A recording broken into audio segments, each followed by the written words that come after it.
Minamahal na mga manunut sa West Philippine Sea, ang kalangitan sa Bukang Liwewe ay biglang naging isang larangan ng digmaan.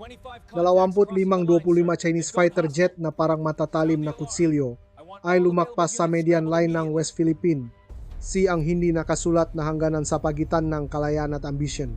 Ang radar na Pilipinas ay umugong pula tikim na kumikislap sa command center sa Maynila. Ang masirena na alarma ay umalinggong na naglagay sa buong isla sa pinakamataas na estado na alerto. Sa himpapawid, ang formasyon ng J sa Tulas at Su-30 ay umuungal habang pinamumunuan ang mapangahas sa mga F-16 fighter ng Pilipinas. Sa ilalim nga, dagat siyam na barkong pandigmangang China ang tahimik na lumalapit na parang mamulto na naghihintay ngang tamang oras. Hindi ito isang ehersisyo. Ito ay isang lihim na deklarasyon ng giyera, isang paunang dago upang baliin ang gulugot ng depensa sa himpapawid ng Pilipinas. Mananatili pa kayang nakatayo ang Pilipinas laban sa bagyong baka mula sa mainland o lalamunin bang ang China ang malayang isla sa apoy ng digmaan? Ang labanan ay hindi lamang isang sagupang militar. Ito ay isang pakikipaglaban para sa kaligtasan kung saan ang taktika, teknolohiya at determinasyon ang magpapasya kung sino ang mananalo at matatalo. Isang araw ng pagtutuos nagsimula na ang kapalaran sa hilagang bahagi ng West Philippine Sea. Habang sumisikat ang unang liwanag ng araw sa abot-tanaw, isang malakas na ugong ang bumasag sa katahimikan. 45-45 Chinese fighter jet pinangunahan ng mga heavy fighter na J-11 at Su-30 ang sabay-sabay na lumipat mula sa mga base sa Fujian, humahawi sa mga ulap diretso patungo sa Pilipinas.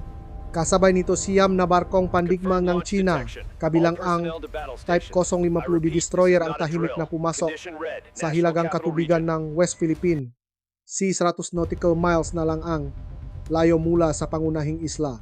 Ang Operation Fire Dragon, isang mapangahas na plano ng pag-atake ng Beijing, ay opisyal nang nagsimula. Ang target ang sentro ng nerbiyos ng Pilipinas. Ang focus ng atake ay ang early warning radar station sa Zambales na matatakbuhan sa hilaga ng Pilipinas malapit sa Maynila. Ito ang mata ng network ng depensa ng Pilipinas na kumokontrol sa buong sistema ng Patriot Pack, 3 missile at mga F-16 squadron. Kung babagsak ang radar station na ito, ang himpapawid ng Pilipinas ay magiging isang no man's land na magbubukas ng daan para sa isang malawakang paglusop mula sa mainland.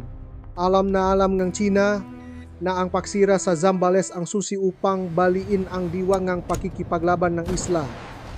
Ang People's Liberation Army Air Force PLAF ay nag-deploy ng isang malakas na puwersa 13 J-11 at Su-30 fighter ang natasang supilin ang air defense. 12 J-10 ang nagsagawa ng direktang pag-atake kasama ang Yi, 9 transport aircraft at Z, 9 anti-submarine helicopter para sa logistical support at reconnaissance. Ito ay isang formasyon na sinanay sa tulong Rusya batay sa karanasan sa larangan ng digmaan sa Ukraine at Syria. Sa Maynila, ang National Defense Command ang Pilipinas ay inilagay sa alerto status ng matukoy ang MGA US spy satellite ang di pangkaraniwang aktibidad sa Longtian Air Base Fujian. Ang drone radar sa Zambales at ang mga AWACS aircraft ng Pilipinas ay patuloy na sinusubaybayan ang formasyon ng China. Handa kami, isang opisyal ng air defense ng Pilipinas ang determinadong nagsabi. Ang mga F-16 squadron mula sa Basa Air Base ay lumipat dala ang mga AIM 120 air-to-air missile habang ang mga Patriot Pack 3 battery ay inactivate handa ng magpaputok. Maligayang pagdating sa pagsisiwalat militar. Bago tayo sumabak sa mga susunod na kaganapan, huminto muna tayo ng 3 segundo at huwag alisin ang tingin sa screen.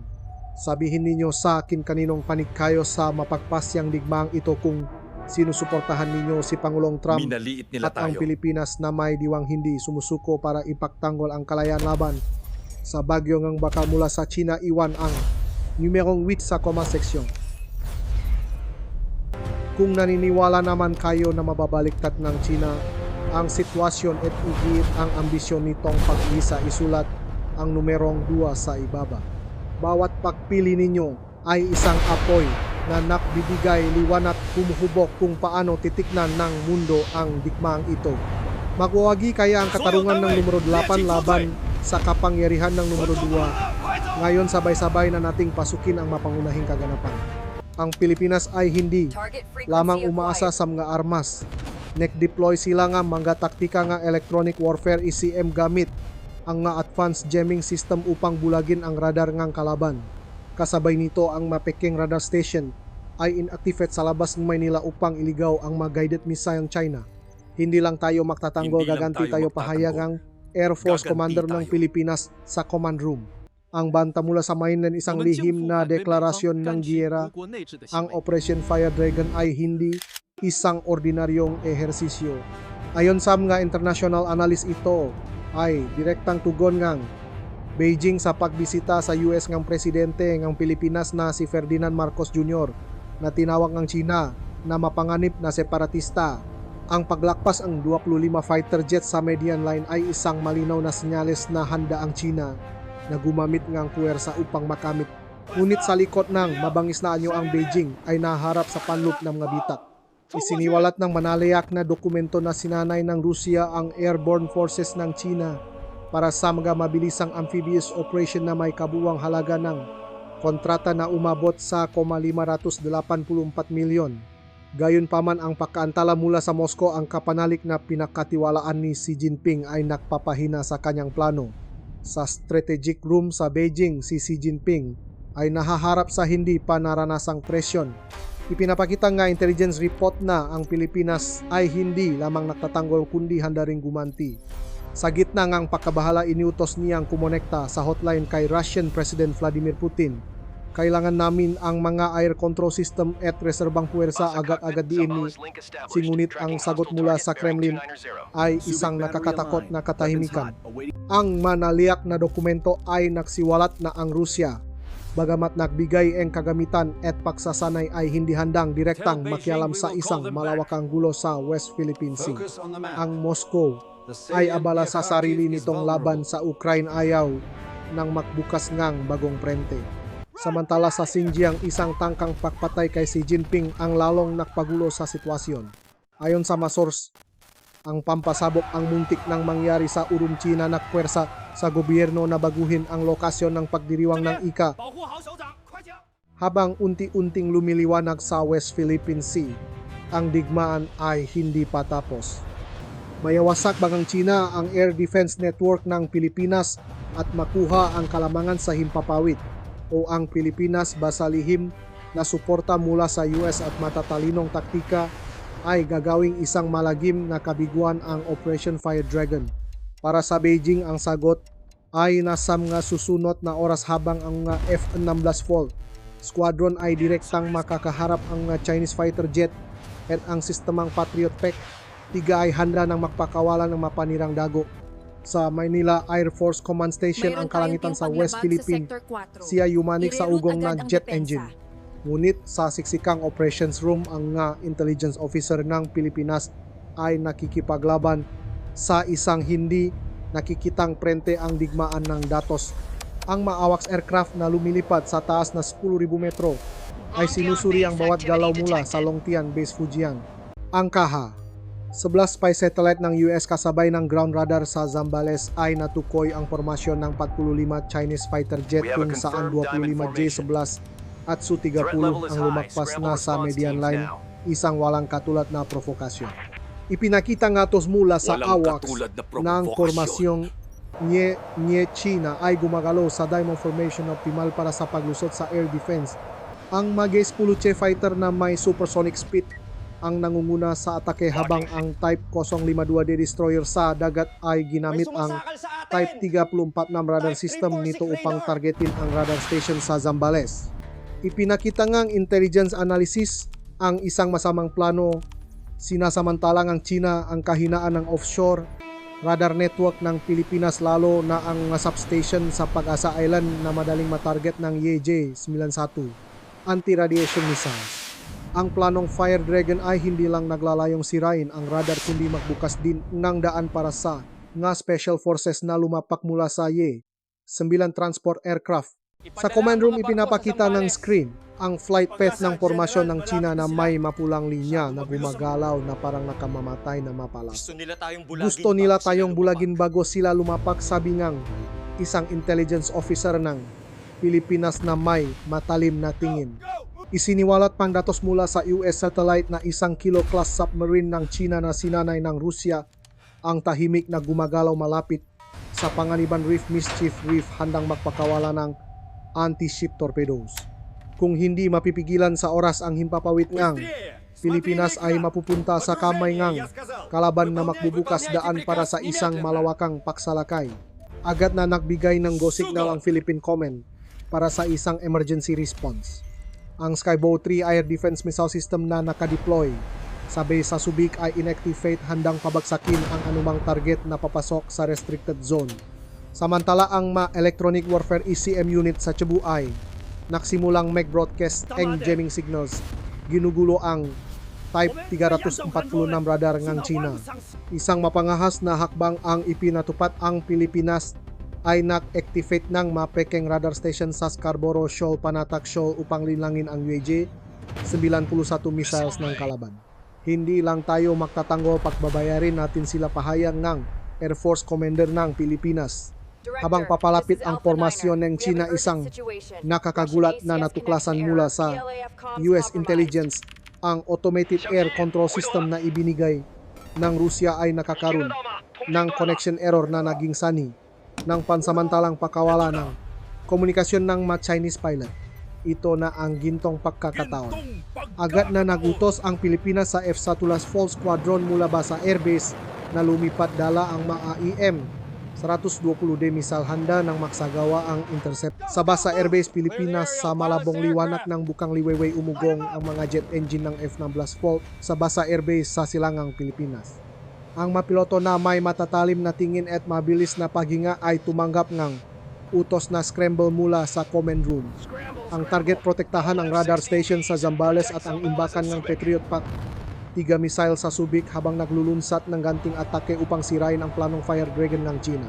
Samantala sa Longtian Base, sa Fujian, inayos ng Chinese Air Force ang kanilang formasyon, handa na para sa mapagpasyang pag-atake.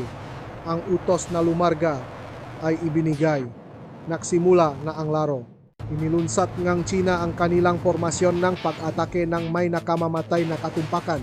13 13J sa blast fighter armado ng PL. 15 air-to-air missiles ang nanguna sa misyon na supilin ang air defense ng Pilipinas na tinatarget ang mga ground-based radar system. 12 maliliksing J-10C na may integrated ISR radar ang nagsagawang direktang pek-atake, dala ang YJ-91 anti-radiation missiles upang sirain ang istasyon sa Zambales. Ang Masu 30 MKK na may kakayahang magdala ng mabibigat na karga ay lumipat sa likuran, pinoprotektahan ang formasyon at handang harapin ang anumang ganting atake mula sa mga F-16 Volt.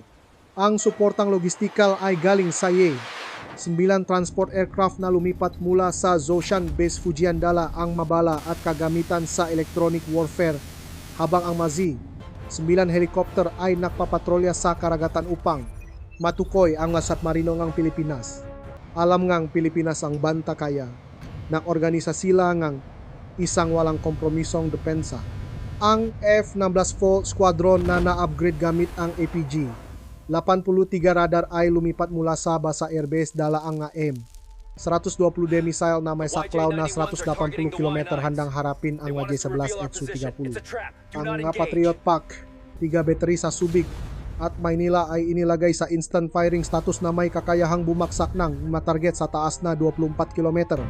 Upang palakasin ang depensa, nag-deploy ang Pilipinas EHM system mula sa base sa Cebu gamit ang advanced jamming equipment upang bulagin ang Type 346 radar sa mga Chinese destroyer.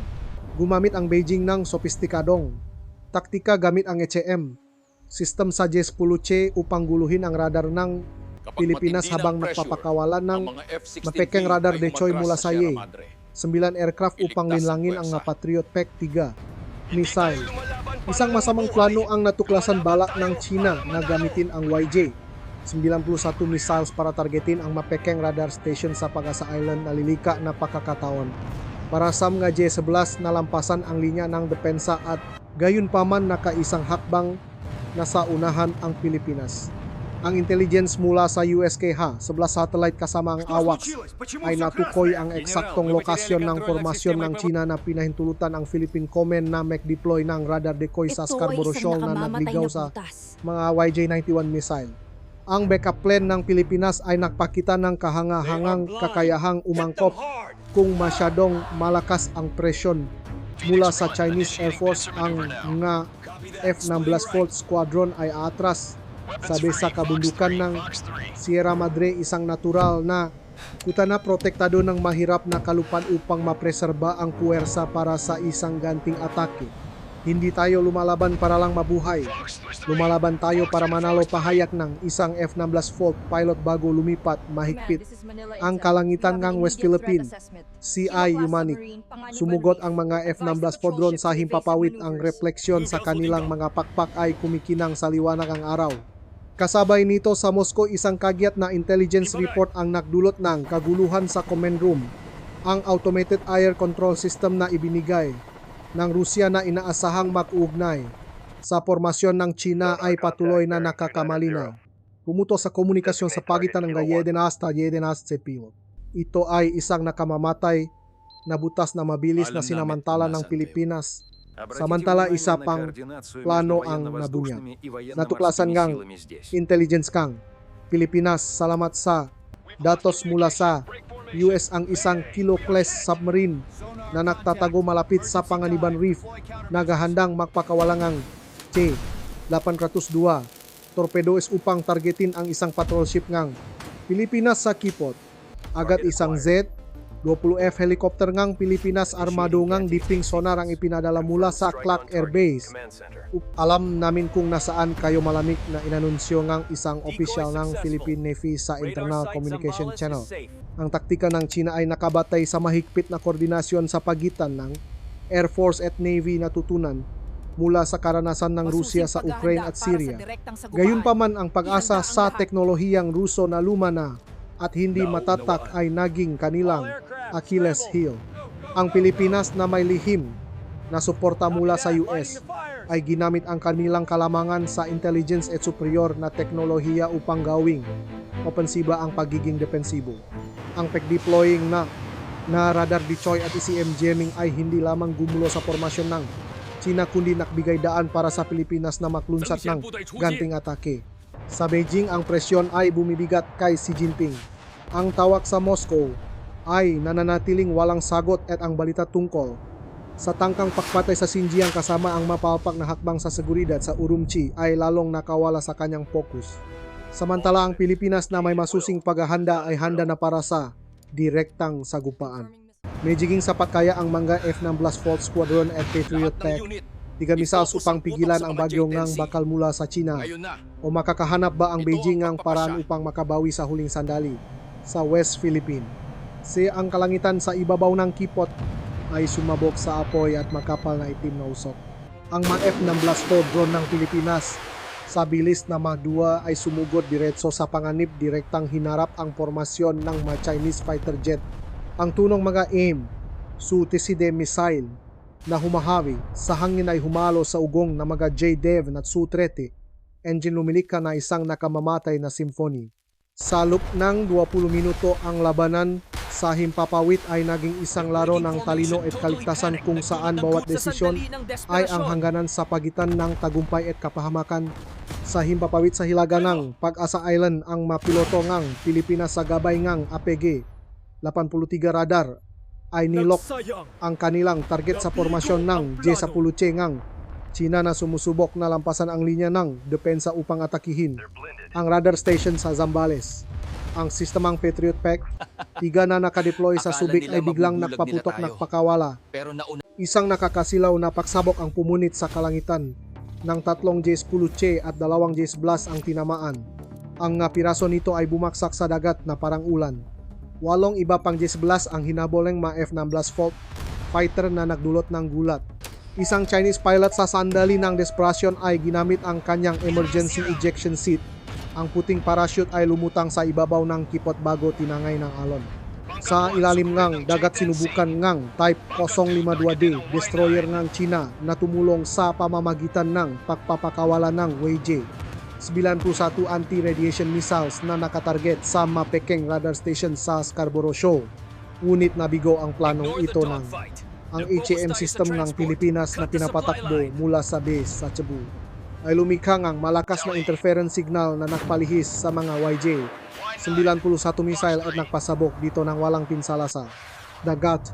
Akala nila mabubulat nila tayo pero nauna natin silang binulak. Isang Filipino HAM engineer ang malamig na tumawa sa control room. Ginamit ng Pilipinas ang bentahin nito sa intelligence mula sa KAHA, 11 satellite at AWACS at ang mapangahas na taktika ng radar Decoy. Ang Mapekeng radar station ay pinaandar sa Pag-asa Island at Scarborough Shoal, naglalabas ng signal na ginagaya ang tunay na air defense system na lumito sa Type 346 radar ng China. Ang resulta, ang Chinese Air Force ay naksayang ng 12 ng YJ 91 missile sa mga Peking target na lubhang nakpabawas sa kanilang imbak na bala. Samantala ang F-16 Volt Squadron sa ilalim nga gabay mula sa A-2D aircraft ay nahati sa dalawang grupo. Isang grupo ang humabol sa mga J-10C habang ang isa ay nakpokus sa pagtarget sa mga Y-9 aircraft na pumuputol sa supply line ng China. Isang dramatikong sitwasyon ang naganap ng isang J-11 sa pagsisikap na makatakas sa paghabol ng F-16 Volt ay lumipat ng mababa malapit sa ibabaw ng dagat. Sinubukang iwasan ang radar ng Pilipinas. Ngunit isang Z-20S helicopter armado ng dipping sonar ang nakatukoy ng signal mula sa Kilo-class submarine ng China na sumusuporta sa J-11 mula sa ilalim. Agad nahulog ang Z-20F ng Mach 54 anti-submarine torpedo na pumilit sa Chinese submarine na lumitaw sa ibabaw upang maiwasan ang pagkasira. Nabulatlat na natin ang kanilang itinatagong baraha. Isang opisyal ng Philippine Navy ang nag-anunsyo sa linya ng komunikasyon. Sa Beijing, ang command room ng People's Liberation Army Air Force PLAF ay nakagulo. Ang automated air control system na galing sa Rusya ay patuloy na nakakamali na naging sanhi ng pagkawala ng komunikasyon ng J-11 pilot sa ground command. Isang kagyat na ulat mula sa Longtian Base ang nagsabi na 12 eroplano na ang napabagsak at 8 pa ang napilitang umatras pabalik sa Fujian matapos maubusan ng gasolina. Ang gulat ay kumalat habang napagtanto ang Chinese pilot na mga Peking radar ng Pilipinas ay nag-aksaya lamang ng kanilang magabala. Samantala, isa pang plano ang nabunyag. Natuklasan ng intelligence ng Pilipinas ang isang Chinese Special Forces team na sinanay ng Rusya na naghahandang lumapak sa Pag-asa Island gamit ang mga high-speed boat mula sa aircraft carrier na Liaoning. Agad na nakpadala ang Pilipinas ng Tuo Chiang class patrol ship armado ng Hongfong 3 missiles upang harangin sila. Ang paunang tagumpay ng Pilipinas ay nakasalalay sa perpektong koordinasyon sa pagitan ng intelligence, teknolohiya at taktika. Ang paggamit ng mga Peking radar at ECM ay hindi lamang gumulo sa plano ng China kundi pinrotektahan din ang kanilang air defense forces. Ang sistemang Patriot Pact 3 na may tumpak na kakayahan sa interception ay pinatunayan ang halaga nito sa pagprotekta sa himpapawid. Sa kabilang banda, ang China, bagamat may malaking puwersa, ay nahadlangan ng pag-asa sa hindi matatak na teknolohiyang Ruso at kakulangan sa koordinasyon ng formasyon. Ang desperadong tawag ni Xi Jinping sa Moscow ay nanatiling walang sagot na lalong nakpakita ng strategic isolation ng Beijing. Samantala, tumitindi ang panlup na presyon sa China. Ang balita tungkol sa tangkang pakpatay kay Xi sa Xinjiang na may pagbabagong lokasyon ng pagdiriwang sa Urumqi sa huling minuto ay nagpapakita ng kawalang tatak sa hanay ng pamunuan. Ang Beijing ay napunit sa pagitan ng panlabas na prente at panlup na krisis na nagbibigay daan sa Pilipinas na patatagin ang posisyon nito. Makakabawi pa kaya ang Chinese Air Force para gumanti o magpapakawala ba ang Pilipinas ng isang mapagpasyang dagok upang tuluyang sirain ang planong Fire Dragon sa hilagang himpapawid ng Pilipinas? Isang napakalakas napaksabok ang Yumanic sa West Philippine Sea. Mula sa Basa Air Base 2 AGM, 158 cruise missile na pinakawalan mula sa F-16 fault. Fighter ang tumama diretso sa sentrong radar control ng China sa Longtian Base, Fujian. Isang haligingang itim na usok ang umayat ng daandang metro na nakmarka ngang pakbaksak ngang puso ngang air coordination ng China. Sa command center sa Maynila ang nga opisyal ng Pilipinas ay nakuyom ng kamao ang kanilang nga mata ay nag-apoy sa determinasyon. Ang Pilipinas ay hindi lamang nagtanggol, nagpakawala sila ngang mapanirang dagok na naktulak sa Beijing sa gulat. Ang AGM, 158 misa na may saklaw na 370 km at GPS guidance na tumpa sa bawat metro ay pinakawalan. Ang target ay ang Central Control Radar Station sa Longtian na siyang nakugnay sa lahat ng operasyon ng JS-30 at JS-10C Squadron sa Operation Fire Dragon. Ang pagsabog ay tuluyang sumira sa radar station at isang imbakan ng PL.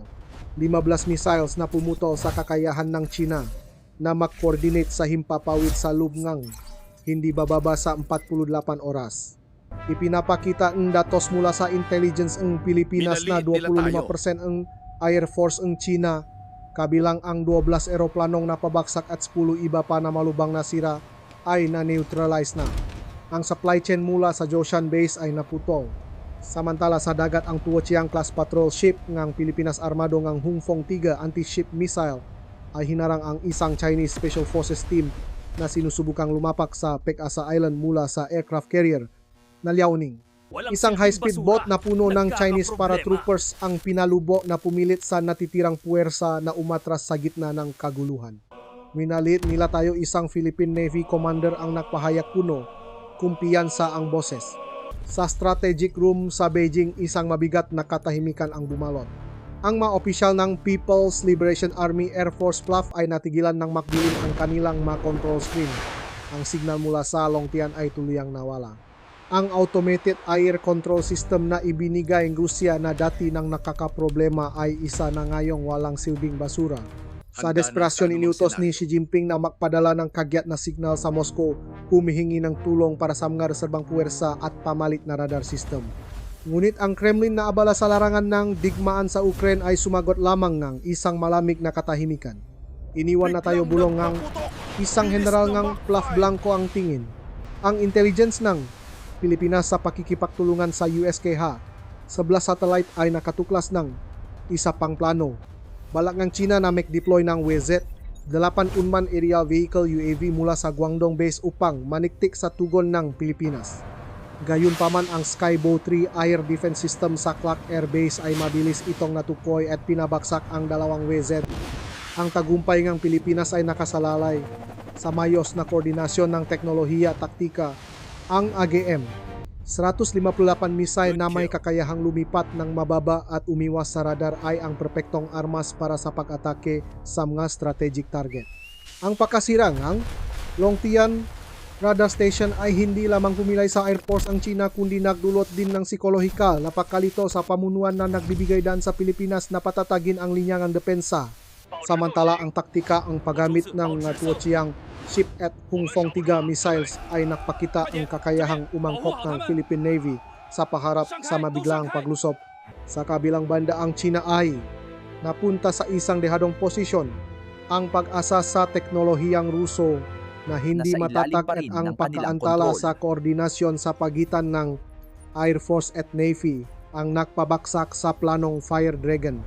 Bukod dito, pinalalapang panlup na presyon sa China ang sitwasyon. Ang balita tungkol sa tangkang pagpatay kay Xi Jinping sa Xinjiang kasama ang mga palpak na hakbang sa seguridad sa Urumqi ay kumalat sa hanay ng mga lider na yumanig sa tiwala sa kakayahan ni Xi na mamuno.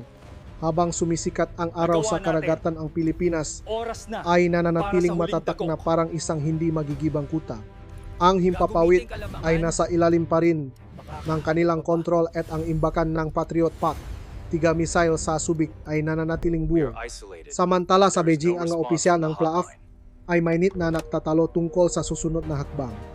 Ang ilan ay nakmungkahi ng ganap na pag-atras habang ang iba ay nanawagan na magpadala pang puwersa mula sa Guangdong Base. Sa West Philippine Sea at Beijing, Habang tumataas ang araw sa West Philippine Sea, ang usok ng digmaan ay nananatili ngunit ang kalamangan ay pumanik na sa Pilipinas. Ang himpapawid ng bansa ay nananatiling hindi mapasok kasama ang mga F-16 drone at ang sistemang Patriot Pac-3 na nakatayo na parang mga bakal na kuta. Samantala sa Beijing, ang command room ng People's Liberation Army Air Force PLAF ay nakagulo. Ang China ay hindi lamang bigo sa larangan ng digmaan kundi pati na rin sa estratehikong pag-isa ng tumalikod ang huli nitong kapanalik ang Rusya. Kasabay nito isang pampulitikang bagyo ang sumiklap sa Xinjiang direktang nagbabanta sa kapangyarihan ni Xi Jinping. Ito ang huling dagok na nagmamarka ng pakbaksa ng ambisyong Fire Dragon. Sa Clark Air Base inilunsad ng Pilipinas ang huling dagok upang tuluyang paralisahin ang kakayahan ng China na makabawi. Isang F-16 Squadron Armado ng AGM sa Saklaw na 124 km at tumpak na guidance dalawang Harpoon missile ang tumago sa Type 730 Air Defense System ng Liaoning na nagdulot ng malubang pinsala sa flight deck at kumilay sa kakayahan nitong magpalipat ng mga Yacht-15 fighter. Kasabay nito ginamit ng Tuo Chiang class patrol ship ang Hongfong 3 missile para palubugin ang isang Type 052 de destroyer na sumusubok na suportahan ang Liaoning nagpapadala ng malinaw na mensahe na walan na ng kontrol ang sa Zhongnan High Beijing. Si Xi Jinping ay naharap sa dobleng presyon. Ang kabiguan ng Operation Fire Dragon na may 25% ng Air Force na nasira at ang aircraft carrier na Liaoning na na-neutralize ay yumanig sa kanyang kredibilidad sa Central Military Commission. Ang mga general ng PLAF sa gitnang gulat ay nagsisisihan. Isang internal report ang naksiwalat na ang mga matataas na opisyal ay tahimik. Ang sitwasyon sa Xinjiang ay lalong nagpalala sa krisis matapos ang nabigong tangkang pagpatay sa Urumqi kasama ang mga palpak na hakbang sa seguridad sa pagdiriwang ng ika-70 anibersaryo ng Autonomous Region sumiklap. Ang Operation Fire Dragon ay nabigo hindi lamang dahil sa superior na lakas militar ng Pilipinas kundi dahil din sa kakulangan ng kakayahang umangkop sa estratehiya ng China.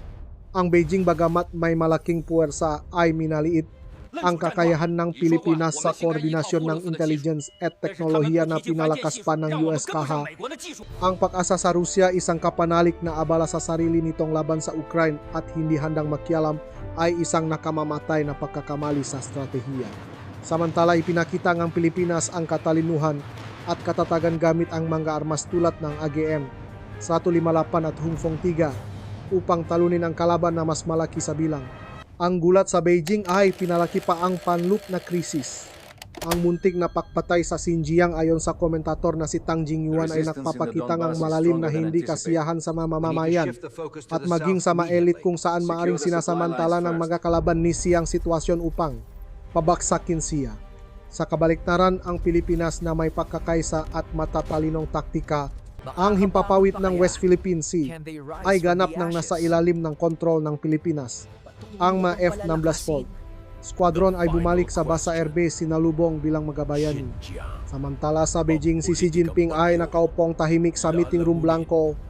Ang tingin habang tinatanggap ang huling ulatang Liaoning, ang panawagan sa Moscow ay isa na lamang walang pag-asang aling-aungaw sa malamig na hotline.